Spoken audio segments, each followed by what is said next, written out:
अपने मन पर काबू कैसे पाए। एक बार एक व्यक्ति अपने काम से लौटकर घर आया और साथ में पनीर लाया और अपनी पत्नी को कहा कि आज मेरे लिए बढ़िया पनीर सब्जी बनाना, क्योंकि आज मैंने बहुत काम किया है और मुझे बहुत ज़्यादा भूख लगी है और मुझे कुछ बहुत अच्छा खाना है। उनकी पत्नी कमरे से बाहर आई और पनीर लिया और कहा कि बिल्कुल, आप हाथ पैर धोकर तैयार हो जाइए, मैं आपके लिए बहुत ही स्वादिष्ट सा खाना बनाती हूँ। वही व्यक्ति फ्रेश हो गया और टीवी देखने लगा और इंतजार करने लगा सब्जी के बनने का, ताकि वो उसे कहा सके। किचन से बहुत अच्छी खुशबू आ रही थी। वो व्यक्ति बस सोच रहा था कि जल्दी से खाना बन जाए ताकि मैं अपनी भूख को मिटा सकूं। लगभग 1 घंटे के बाद खाना बनकर तैयार हो गया। स्वादिष्ट सा भोजन अब खाना लगने ही वाला था कि उस व्यक्ति ने अपनी पत्नी से पूछा कि खाने में नींबू है कि नहीं, क्योंकि मुझे पनीर की सब्जी में नींबू डालकर खाना है। लेकिन पत्नी ने कहा कि नींबू तो खत्म हो गए, आपसे कहा था, लेकिन आप भूल गए। पत्नी ने अपनी पत्नी से कहा कि रुको, अभी खाना मत लगाओ, क्योंकि नींबू के बिना खाने में बिल्कुल मजा नहीं आएगा। तो मैं अभी गया और अभी नींबू लेकर आया। वो व्यक्ति वापस से कपड़े पहनकर तैयार हुआ और नींबू के पास वाली दुकान पर गया। जब वहां पर देखा तो नींबू नहीं थे। उसका दिमाग क्रोध से भर गया। उसने सोचा कि यार, उसके पास नींबू नहीं है, चलो थोड़ी आगे वाली दुकान पर जाता हूँ, शायद वहां नींबू मिल जाएगा। वो थोड़ा और आगे गया, लेकिन वहां पर भी नींबू नहीं मिले। जब उसने सोचा दूर की सब्जी मंडी चला जाता हूँ, वहां से नींबू लेकर आऊंगा, क्योंकि नींबू के बिना सब्जी में मजा नहीं आएगा। करीब आधे घंटे के बाद वो करीब के सब्जी मंडी से पूछ गया, पर उसे नींबू मिल गया और वो बहुत खुश हुआ कि चलो नींबू मिल गया और अब मैं घर में जाऊंगा और सब्जी में नींबू डालकर अच्छे से सब्जी खाऊंगा।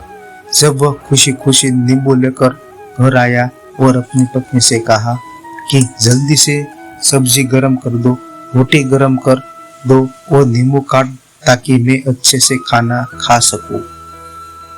जब थाली लगाई गई, सब्जी परोसी गई और नींबू रखी गई, उसकी पत्नी सामने ही बैठी थी और वो व्यक्ति थोड़ी देर के लिए कुछ सोच में पड़ गया।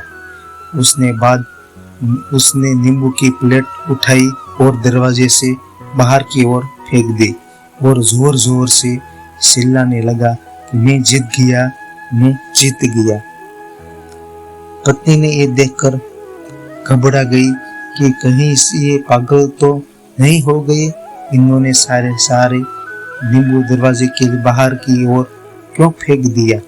उस पत्नी ने उस व्यक्ति पर चिल्लाया और कहा कि आप पागल हो गए हैं, अभी तो इतनी देर तक नींबू के बारे में पूछ रहे थे और अब नींबू घर पर ले आए हो और खाने बैठ गए, तो आपने इन नींबू को दरवाजे से बाहर फेंक दिया और सब चिल्ला रहे हो कि मैं जीत गया। पत्नी पूछी, आप किस चीज से जीत गए हो, हुआ क्या? अब व्यक्ति खुशी खुशी बैठ गया और अपनी पत्नी से कहा, आप भी बैठो, इम्तिहान रखो, बताता हूँ कि क्या हुआ। आज सुबह से मेरी जीत हुई। मुझे अपने बस में करने की कोशिश कर रही थी। जब मैंने बहुत काम कर लिया, जब मुझे बहुत तेज भूख लगी, जब मैं घर पर आया तो मुझे बहुत ही स्वादिष्ट सब्जी बनाई। उसकी खुशबू मेरी नाक में गई, फिर मेरी जीभ में कहा कि इसे अब नींबू चाहिए। मैं पास वाली दुकान पर गया, लेकिन वहां नींबू नहीं मिले। थोड़ी और दूर गया, वहां पर भी नहीं मिले, तो मुझे उसने और दूर लेकर गई। मैं उसके वश में आ गया और जैसे ही वह कहती रही वैसा मैं करता गया। जब मैं वैसा ही करता गया वैसा वो मुझे करवाती गई, लेकिन अंत में मैंने विजय प्राप्त कर ली। मैंने उसे उठाकर बाहर फेंक दिया और कहा कि तुम्हारा मुझ पर कंट्रोल नहीं है, बल्कि मेरा तुम पर कंट्रोल है और मैं जीत गया। कई बार लोगों को शराब पीने की आदत लग जाती है और उस चक्र में वो भटकते रहते। यदि एक जगह नहीं मिलती तो दूसरी जगह जाइए, दूसरी जगह नहीं मिलती तो तीसरी जगह जाते हैं।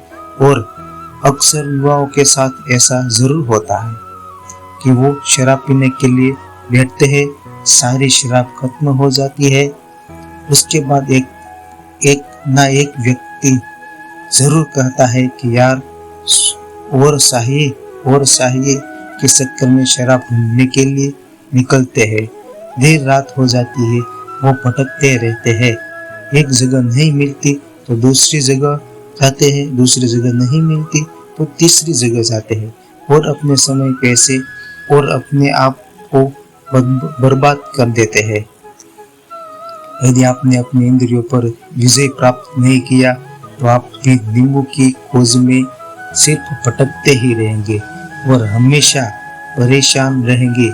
इसलिए अपनी इंद्रियों पर काबू पाइए और अपने जीवन को खुशी खुशी बिताइए।